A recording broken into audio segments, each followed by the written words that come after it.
149. Penerjemah, Rainbow Turtle. Catatan, mengubah Calatustra menjadi Zaratustra.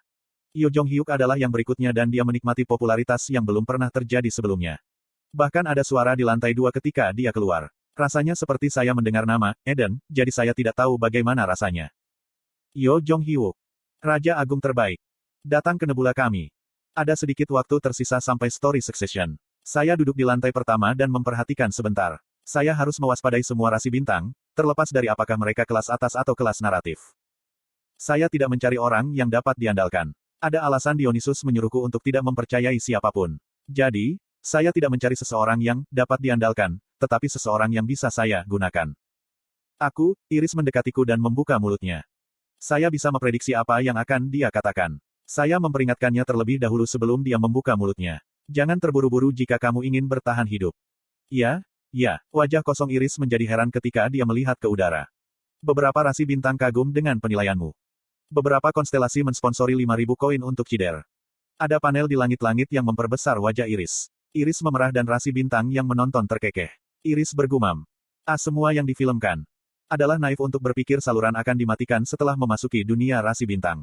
Sebaliknya, mata rasi bintang akan bersinar dari saat kami datang ke sini saat mereka menyaksikan reaksi kami. Terutama yang di lantai 2. Mungkin reaksi rasi bintang hampir mencapai puncaknya ketika mereka melihat konfrontasi antara Iris dan aku di ruang tunggu. Namun, saya tidak ingin memberi mereka kesenangan. Seperti yang saya katakan, saya tidak datang ke sini untuk bermain. Paling tidak, aku tidak ingin terlihat konyol. Lakukan dengan baik lain kali, nak. Aku menepuk pundak Iris dan bangkit. Begitu saya pindah, rasi bintang di lantai pertama bereaksi. Kim Dokja, kemari. Semua rasi bintang di lantai pertama adalah dalam bentuk, simbol, daripada bentuk humanoid atau biologis. Sulit bagi rasi bintang kelas atas untuk menangani konsumsi probabilitas sehingga mereka menghemat biaya konsumsi dengan merampingkan tubuh mereka menjadi simbol-simbol sederhana. Pada pandangan pertama, saya tidak bisa melihat siapa itu siapa. Lalu aku melihat batang bambu dan jerami dan mahkota emas sila. Botak Jenderal Keadilan. Dan yang lainnya, Lady of the Brocade Sleep. Petik 2. Oh, Anda mengingat saya. Tepat sekali. Sudah lama. Saya menemukan rasi bintang semenanjung Korea. Aku ingin sekali bertemu denganmu tetapi berpikir kita akan bertemu seperti ini. Mata mengambang itu tampaknya adalah Maitreya bermata satu. Selain itu, ada tubuh simbolis untuk pahlawan terakhir Wang Sanbeol, Raja Hengmu Agung. Ada Gie Baek. Kim Dokja. Saya melihat kembali suara itu dan melihat koin 100 won mengambang. 100 won. Siapa yang 100 won? Senang bertemu denganmu. Siapa? Aku marah. Anda tidak mengenali saya. Tunggu, siapa orang di koin 100 won itu? Laksamana. Saya bertanya dengan kaget. Patriotisme saya mungkin mendekati 0, tetapi saya merasa emosional ketika saya melihat orang ini. Koin itu berputar di udara, memperlihatkan sosok yang terukir di bagian depan. Sepertinya kamu menggunakan stigma yang kuberikan padamu. Terima kasih untuk waktu itu. Duke of Loyalty and Warfare, Yi Sun-sin. Orang yang memberi saya Song of the Sword juga diundang ke perjamuan ini. Ngomong-ngomong, mengapa kamu terlihat seperti ini? Kurung siku buka. Penampilan ini tidak sesuai dengan kehendakku. Aku entah bagaimana mengerti apa yang dia maksud. Omong-omong, Duke of Loyalty dan Warfare bukan satu-satunya dalam bentuk mata uang. Saya melihat kertas hijau di satu sisi lantai pertama dan bertanya. Lalu, mungkin orang itu adalah... Yi Sun-sin mengangguk. Dia adalah pendiri, Hangul. Apakah Anda tahu patung emas besar di Gwangwamun? Aku tahu itu. Saya tidak bisa tidak mengetahuinya. Yi Sun-sin terus berbicara. Simbolisme ini sesuai dengan simbol kita yang paling dikenal. Mungkin dia mirip denganku. Aku memandang sedih ke arah pendiri Hangul. Raja Sejong adalah uang kertas 100 won sementara Yi Sun-sin adalah koin 100 won. Orang-orang hebat ini terbatas pada mata uang dan akhirnya ini menjadi tubuh simbolis mereka. Kemudian suara cekikikan datang dari lantai 2. Rasi bintang di lantai 2 semuanya memiliki tampilan humanoid, atau setidaknya hidup. Bahkan orang-orang paling terkenal di semenanjung Korea tidak mendapatkan bentuk humanoid. Sulit membayangkan seberapa kuat rasi bintang ini. Saya benar-benar beruntung karena hanya berburu bayangan Yamata no Orochi. Saat ini, sebuah rasi bintang menarik perhatian saya. Siapa rasi bintang itu? Siapa? Oh, orang itu. Saya perhatikan seseorang duduk di lantai antara lantai pertama dan kedua sambil minum alkohol. Dia dipersenjatai dengan pisau panjang dan mempertahankan sosok humanoid bukan simbol. Tidak peduli bagaimana aku melihatnya, dia pasti memiliki tingkat narasi. Namun rasi bintang tingkat naratif yang lewat menatapnya dengan jijik. Sam Yongdang menyela. Di antara rasi bintang kelas atas semenanjung Korea, tidak ada orang di atas orang itu. Dia kelas atas. Bisa dibilang dia kelas atas terkuat. Itu bukan karena ketenaran di kalangan generasi selanjutnya, tetapi posisi yang ia dapatkan dari cerita yang ia kumpulkan. Tentu saja, jika dia memiliki cukup ruang untuk mempertahankan tubuh humanoid maka dia tidak akan dikalahkan oleh rasi bintang tingkat narasi. Sejauh yang saya tahu, kehadiran seperti itu hanya di Tiongkok. Pernahkah kamu mendengar tentang pedang pertama Goryeo? Saya mendengar bahwa itu direvitalisasi baru-baru ini. Pedang pertama Goryeo. Jangan bilang. Saya menyadari bahwa siapa dia. Saya bertanya-tanya mengapa saya tidak mengenalinya secara instan. Jika rasi ini adalah orang terbesar di semenanjung Korea maka ia harus menjadi orang pertama yang datang ke pikiran. Semuanya pergi. Lalu ada gangguan di tangga. Beberapa rasi bintang yang turun dari lantai 2 datang ke sini. Tidak ada yang bisa menghadapi mereka. Yi Sun-sin menghela nafas. Kurung siku buka. Popularitas Anda sangat bagus. Mereka ingin membawamu ke lantai 2. Yo Jong-hyuk sudah dituntun ke lantai 2 oleh seseorang. Di sisi lain, Iris tetap di lantai pertama dan menatapku dengan mata iri. Mungkin cerita yang dia warisi hanyalah dari rasi bintang kelas atas. Jaga diri kamu. Segera setelah saya mengangguk, simbol rasi bintang muncul. Simbol itu dalam bentuk mesin penuai. Aku mengenali siapa mereka dengan satu pandangan. Ratu sedang mencarimu. Mereka adalah para hakim dunia bawah. Itu mengingatkan saya, mereka kelas naratif. Meskipun mereka meminjam cerita Persepone untuk mempertahankan diri. Saya sedang menuju ke atas dengan mereka ketika seseorang di pendaratan. Kamu payah, menggemari orang-orang dari lantai 2. Para hakim menjadi geram mendengar kata-kata pedang pertama Goryeo. Pedang pertama Goryeo, apa yang kau katakan? Kamu mau mati. Pedang pertama Goryeo bangkit dari tempat duduknya di bawah pernyataan hakim. Saya siap mati kapan saja. Haruskah kita bertarung? Tubuh simbolis dari pedang pertama Goryeo lebih besar dari yang aku kira. Tidak, mungkin perasaan ini tidak datang dari ukuran tubuh simbolis. Ini adalah ukuran, status rasi bintang.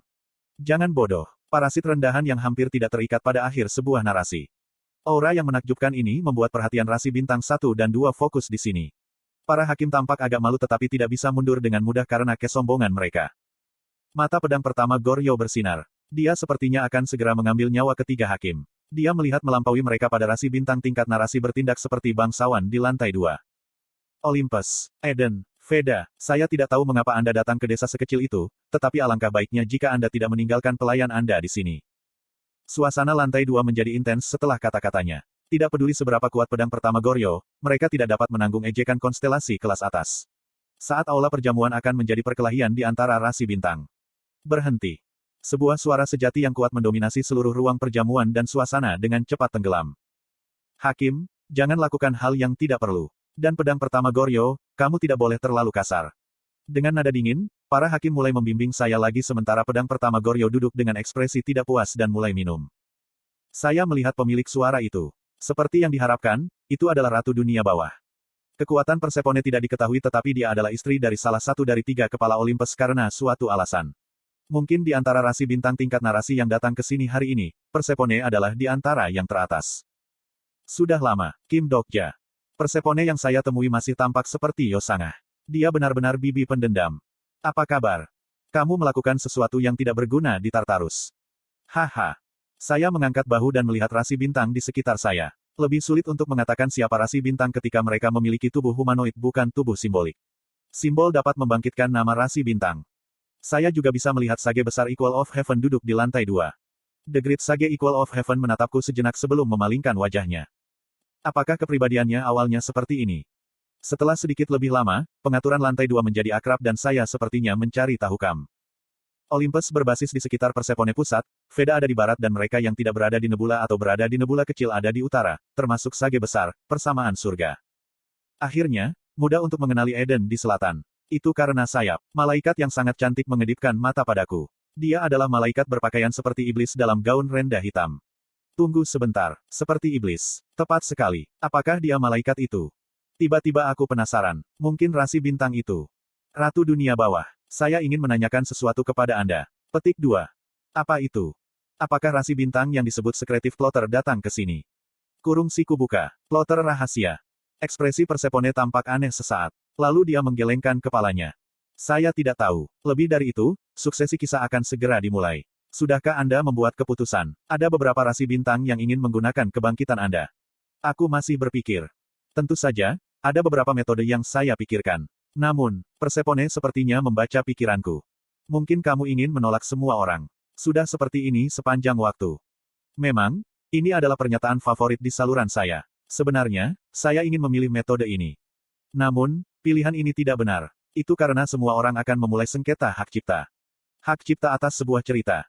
Mereka akan mengklaim itu milik mereka sendiri. Mungkin akan sangat menyakitkan. Sial, mereka benar-benar preman. Apakah kamu menyuruhku memilih Olympus? Persephone tertawa. Aku tidak mengatakan itu. Sebenarnya, aku benci mereka. Seperti yang tertulis di Ways of Survival, Persephone memiliki hubungan yang agak bermusuhan dengan Olympus. Faktanya, peserta Olympus pada jamuan ini hanyalah generasi ketiga. Meskipun demikian, rasi bintang nebula lainnya enggan untuk didekati. Mungkin Persephone, tepatnya, mereka berjaga-jaga terhadap Hades. Jadi, tanpa disadari aku dilindungi oleh dunia bawah. Mungkin beruntung bahwa rasi bintang kelas narasi pertama yang saya temui adalah Persephone.